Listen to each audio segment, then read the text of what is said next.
اس نے brief case اٹھا لیا اور پستول کا رخ میری طرف کیے ہوئے اسے کھول کر دیکھا، پھر مطمئن انداز میں گردن ہلاتے ہوئے اسے بند کر دیا۔ کیا تمہارے پاس کوئی ہتھیار ہے؟ اس نے پوچھا۔ نہیں، میں نے روآنسی آواز میں کہا۔ چلو، اس نے دروازے کی طرف اشارہ کیا اور میں لڑکھڑاتے قدموں سے دروازے کی طرف بڑھ گیا۔ اس نے پستول ہولسٹر میں رکھ لیا تھا، یہی اس کی عنایت تھی، ورنہ اگر وہ ہتکڑیاں لگا کر لے جاتا تو میں کیا کرتا؟ نیچے چند اور پولیس والے موجود تھے جو یقیناً اس کے ساتھ آئے تھے اور وہ انہیں نیچے چھوڑ آیا تھا۔ یقیناً پولیس والوں نے ہوٹل کے عملے کو تفصیل بتا دی تھی۔ ان لوگوں نے مجھ سے کچھ نہ کہا اور آصف مجھے لیے باہر نکل آیا۔ باہر پولیس کی جیپ کھڑی تھی، پولیس والوں نے مجھے جیپ میں بٹھایا۔ آصف آگے ڈرائیور کے پاس بیٹھ گیا اور جیپ چل پڑی۔ میرا ذہن تاریک تھا، دل بیٹھ گیا تھا، کچھ سمجھ میں نہیں آ رہا تھا کہ کیا کروں، کوئی خیال ذہن میں نہیں تھا۔ مناظر میری آنکھوں کے سامنے آ رہے تھے لیکن میں ان سے بے بہرہ تھا۔ یہاں تک کہ جیپ پولیس اسٹیشن کی عمارت میں داخل ہو گئی۔ پولیس والوں نے مجھے بازوؤں سے پکڑ کر اتارا اور اندر لے چلے۔ چند منٹ کے بعد میں آصف کے دفتر میں ایک کرسی پر سمٹا ہوا بیٹھا تھا اور آصف میری فائل پڑھ رہا تھا۔ پھر اس نے گھنٹی بجا کر ہیڈ محرر کو بلایا۔ ہیڈ آفس کو اطلاع دو کہ ڈکیتی کا مجرم عارف پکڑا گیا ہے، سیٹھ حشمت اور وہاں کی پولیس کو تار دے دیا جائے۔ یس سر، ہیڈ محرر نے کہا اور گردن جھکا کر باہر چلا گیا۔ آصف نے ایک سگریٹ سلگائی، اس کے گہرے گہرے کش لیتے ہوئے بولا، کیا یہ تمہارا پہلا جرم ہے؟ اور میری آنکھوں سے آنسو لڑھک پڑے۔ میں اس کی بات کا کوئی جواب نہ دے سکا۔ جواب دو، اور کہاں کہاں کیس کیے ہیں؟ کبھی پکڑے گئے ہو یا نہیں؟ میں مجرم نہیں ہوں انسپکٹر صاحب، میں مجرم نہیں ہوں۔ میں رو پڑا۔ مجرم زرینہ ہے جس نے مجھے ٹھکرا کر اختر بیگ سے شادی کر لی، صرف اس لیے کہ مجھے 350 روپے تنخواہ ملتی تھی اور اسے 1100۔ میں نے یہ رقم صرف اس لیے حاصل کی تھی کہ کسی پرسکون گوشے میں پرسکون زندگی گزار سکوں، میں نے روتے ہوئے بتایا۔ کیا نام لیا تھا؟ اختر بیگ۔ یہ کون ہے؟ اس نے فائل کے اوراق الٹتے ہوئے کہا۔ حشمت برادرز کا اکاؤنٹنٹ، میں نے جواب دیا اور اس نے گردن ہلائی۔ ہاں، تمہاری جگہ وہی تھانے میں بند ہے، اس نے کہا، اور اس افتاد پر پہلی بار میرے دل میں خوشی کی ایک لہر بیدار ہو گئی۔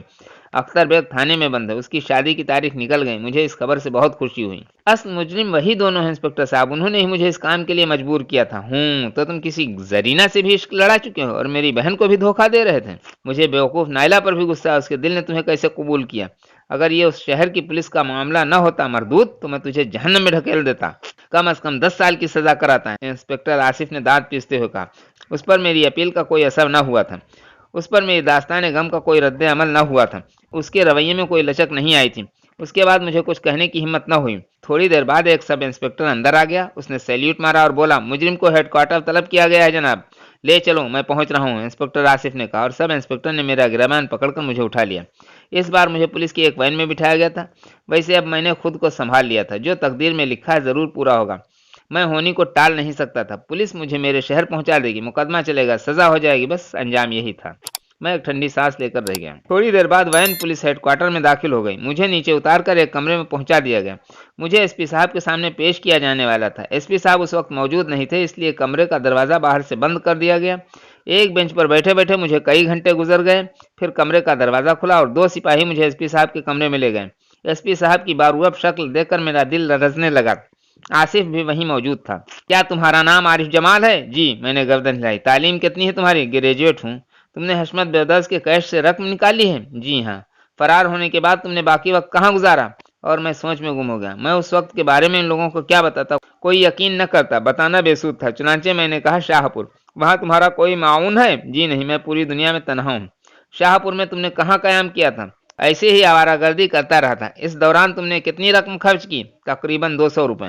ٹھیک ہے انسپکٹر، اسے لاک اپ کر دو، ہمارا کیس نہیں ہے، بقیہ معلومات خود وہ حاصل کریں گے، ایس پی نے کہا۔ انسپکٹر نے گردن ہلا دی۔ ایک بار پھر مجھے اس کمرے سے نکال لایا گیا۔ وہ لوگ مجھے ایک دوسرے کمرے میں لے گئے، یہاں میری انگلیوں وغیرہ کے نشانات لیے گئے اور پھر مجھے آہنی سلاخوں کے پیچھے پہنچا دیا گیا۔ میرا دماغ سن تھا، طرح طرح کے خیالات ذہن میں سرسرا رہے تھے۔ اختر بیگ بھی لاک اپ میں ہے، یہ بہرحال بڑی خوشی کی بات ہے۔